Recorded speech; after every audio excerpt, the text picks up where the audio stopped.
Fellow Nigeria, the obedient people. Nigerians, the obedient people. Man, I can't see what they happen. No. Finally, INEC Chairman. They don't finally expose INEC Chairman. Oh, breeze don't blow. Hey, man, I can't hear what the House of Senate talk about this electoral act. Man, I watch the video to the end. Man, I hear what they talk about this electoral act. Hey, INEC Chairman, you all don't finish this one. You all don't finish, you. They all don't finish. We have not finally expose you. The House of Senate finally expose you. Hey, when I watch the video. Break to take part in the Presidential and National Assembly elections. Legislative proceedings hold amidst anxiety in the country as opposition political parties and some non-state actors question the integrity of the elections after the electoral umpire INEC failed to upload election results on its viewing portal after voting ended. There's also been outcry over violence, ballot box and beaver snatching during the elections. The President of the Senate, Senator Ahmed Lawan, is mindful of the state of the nation as he addresses his colleagues. Elections of this nature will normally have the results that sometimes are very clear, sometimes not as clear, sometimes not clear at all. We are very optimistic and hopeful that the votes of our citizens must count. The votes must count.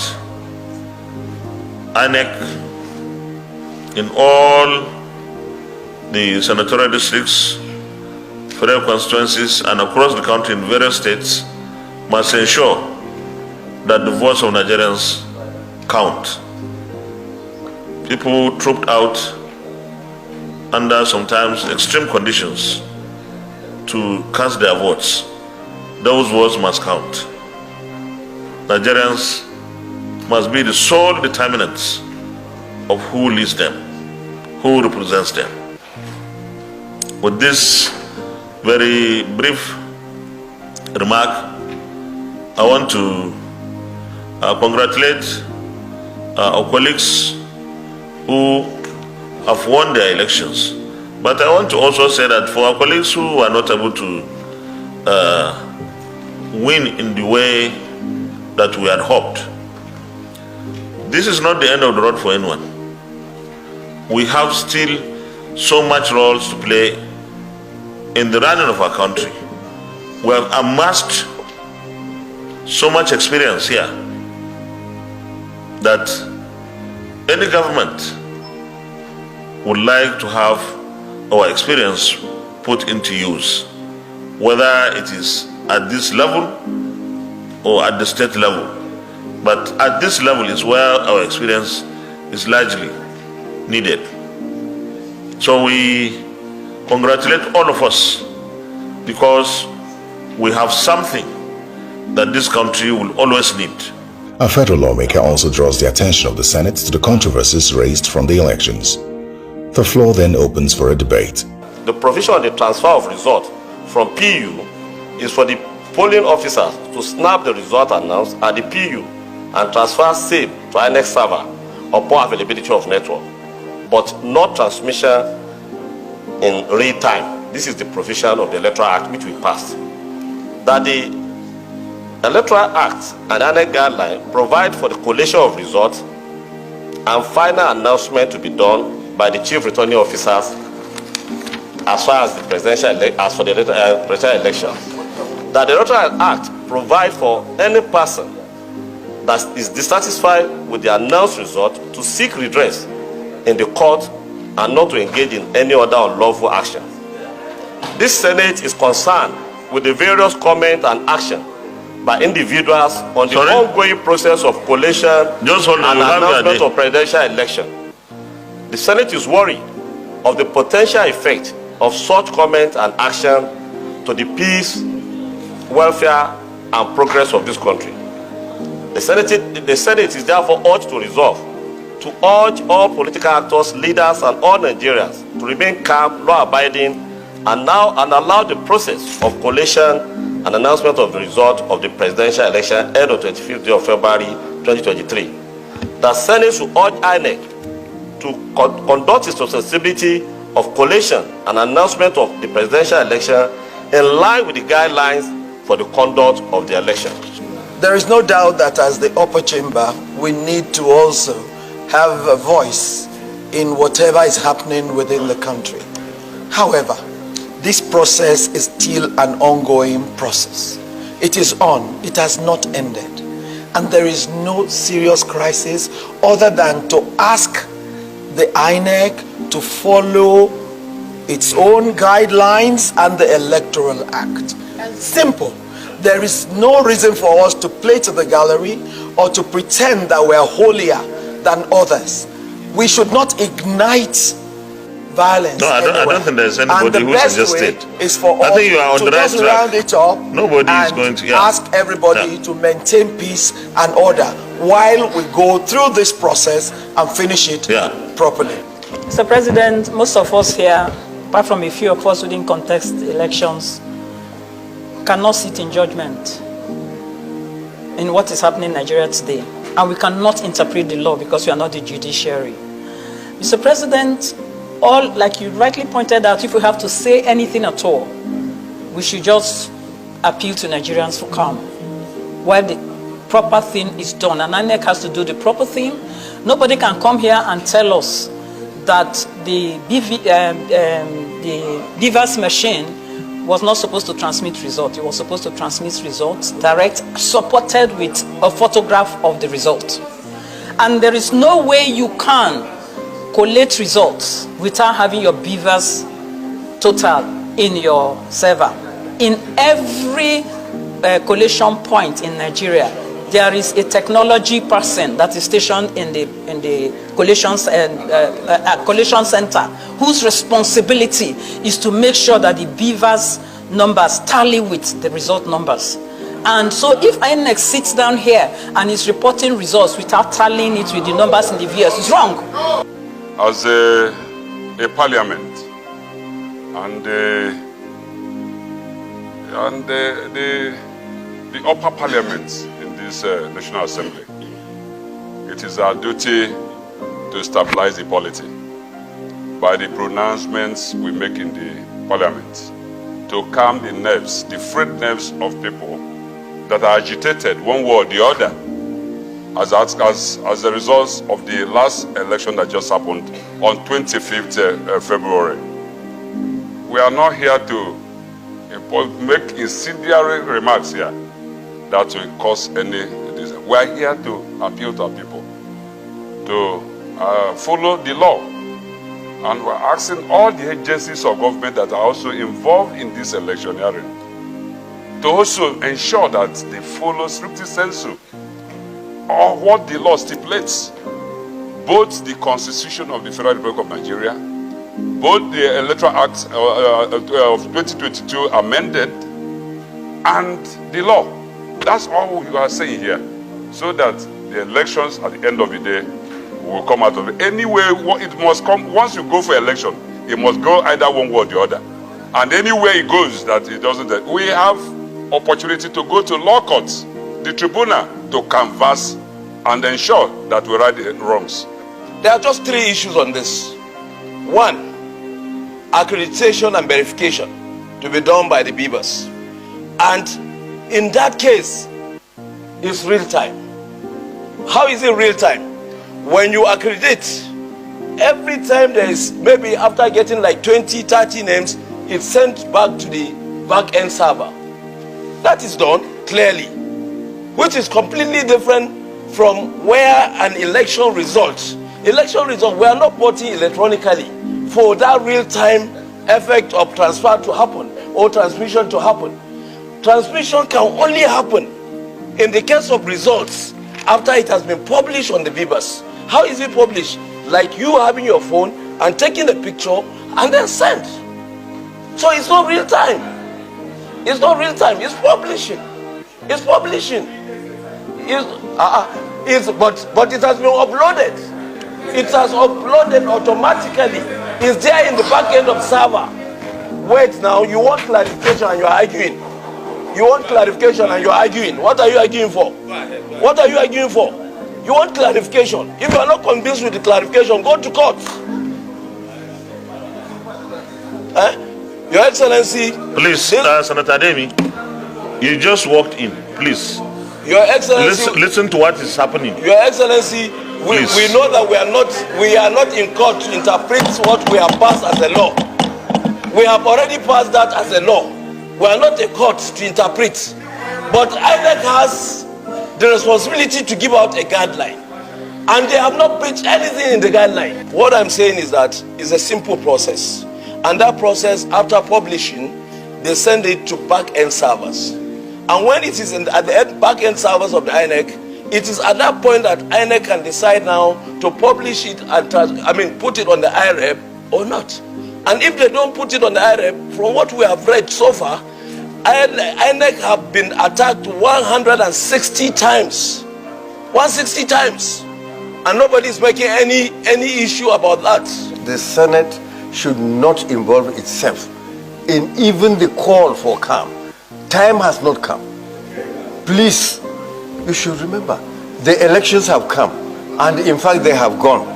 And you know, whatever happens at the collation centers and the social media, we should not, the Senate should not involve itself. Not to talk about asking members, senators, to interpret the law. Our job has been done and finished with. We passed the Electoral Act. You said it yourself. And for goodness sake, if we don't step down this thing, there will be endless controversy on party lines, and God knows what it will generate in the public domain. Even before the motion is being moved, you can see the controversy. People are interpreting it along party lines. The best way is to step down this act, because let's not lean on INEC in doing their job. Let's not lean on them in any way. Let's just step it down, because on this floor is generating this kind of controversy, imagine what will happen out there when the motion is passed. Even if it's advised, people will misinterpret it. In its resolution, the Senate urges the Independent National Electoral Commission to abide by the dictates of the law guiding the collation and announcement of results, and appeals to all political actors, electorate and Nigerians to remain calm and law-abiding. The day's commencement of... Meanwhile, in the House of Representatives, the Speaker is calling for resistance to those seeking to exploit this moment of tension for their own ends. Expressing his opinion during the resumption of plenary in the lower chamber, the Speaker is optimistic that the country will be at peace in the end. We will defeat the cynicism of those waiting to see their worst predictions for our country become real. Nigeria will be at peace because we will work through the law and due process to resolve differences, settle disputes, and ensure the peaceful transition of power. In the meantime, the Speaker says the work of governance continues in the House of Representatives as the 9th Assembly winds down, and that the House will also begin to prepare transition notes at the committee levels as earlier proposed. You're welcome back to the gavel. Now, some Nigerians are still pondering over the results of the presidential and National Assembly elections, while states are preparing for the governorship elections. Now, the 2022 Electoral Act was critical in the just concluded presidential and National Assembly elections, as the legislation was expected to guide the electoral process. Now, some may have forgotten how tense and difficult the process in passing the legislation and the role state and non-state actors played in seeing to the passage of the important bill. In this report, we look back at the journey to the passage of the 2022 electoral bill. The Electoral Act Amendment Bill was one of the most polarizing pieces of legislation in the 9th Assembly. Many Nigerians yearned for the passage of this bill, believing it will sanitize elections, which have been overwhelmed with violence, ballot box snatching, underage voting, and cash for votes. The journey to the passage of the Electoral Act Bill in the 9th Assembly was full of intrigue, fraught with tension, and a high-stakes endeavor. The 9th National Assembly had promised to amend the Electoral Act as part of its legislative agenda. In 2020, the Senate and House of Representatives committees on INEC kick-started the process, calling for input from the public and civil society organizations on the bill. After several meetings and consultations between the Joint Committee and state and non-state actors, a report on the bill was finally prepared and presented in both houses for passage. But on the day scheduled for passage in both houses, Clause 52, subsection 3 on electronic transmission of results caused a huge strain, setting lawmakers from the ruling party against their colleagues in the opposition party. Section 52, subsection 3 of the report in the Senate stated that the Commission may transmit results from elections by electronic means where and when practicable. But an amendment to the clause caused a rift among lawmakers, causing a division. Leading to a division. Mr. President, I would like to amend Clause 52(3). And I would like to amend as follows. The Commission may consider electronic transmission of results provided the national network coverage is adjudged to be adequate and secure by the National Communication Commission and approved by the National Assembly. This is my amendment. Mr. President, I still insist. We want Nigerians to know who has voted or not.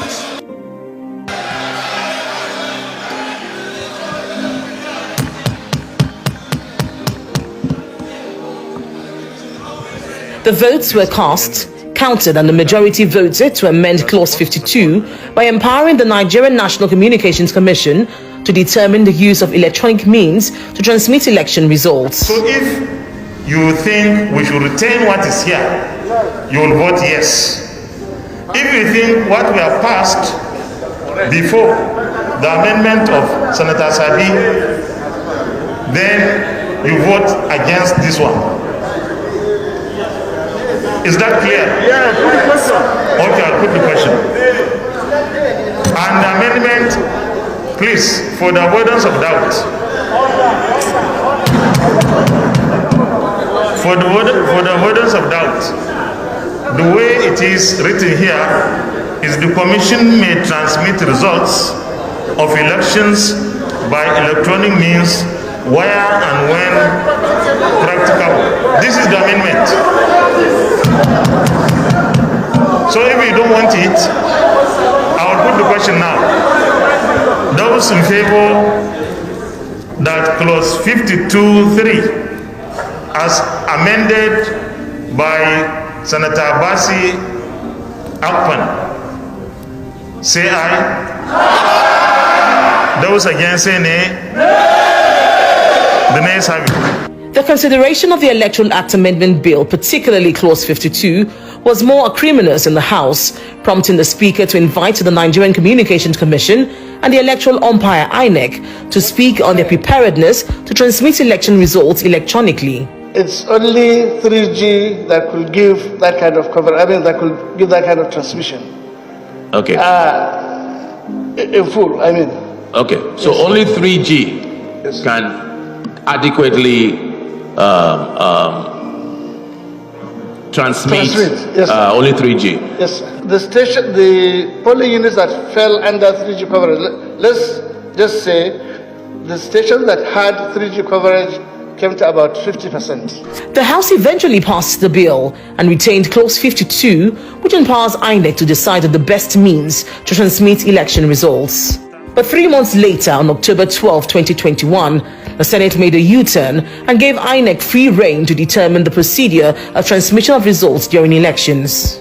Voting at an election and transmission of results under this bill shall be in accordance with the procedure determined by the Commission. Those in favor of Clause 52 as amended, say aye. Those against say nay. Ayes have it. But on 21st December 2021, President Buhari wrote to the National Assembly declining assent to the electoral bill, citing the cost of conducting direct primary elections, security challenges, and possible manipulation of electoral processes by political players as part of the reasons for his decision. The conduct of direct primaries across the 8,809 wards across the length and breadth of the country will lead to a significant spike in the cost of conducting primary elections by parties, as well as increase in the cost of monitoring such elections by INEC. In addition to increased costs identified above, conducting and monitoring primary elections across 8,809 wards will pose huge security challenges, as the security agencies will also be overstretched, and such large turnout without effective security coordination will also engender intimidation and disruptions, thereby raising credibility issues for the outcomes of such elections. The Senate and House of Representatives re-amended the bill and harmonized their versions of Clause 84 to include direct, indirect, and consensus primary methods of electing candidates.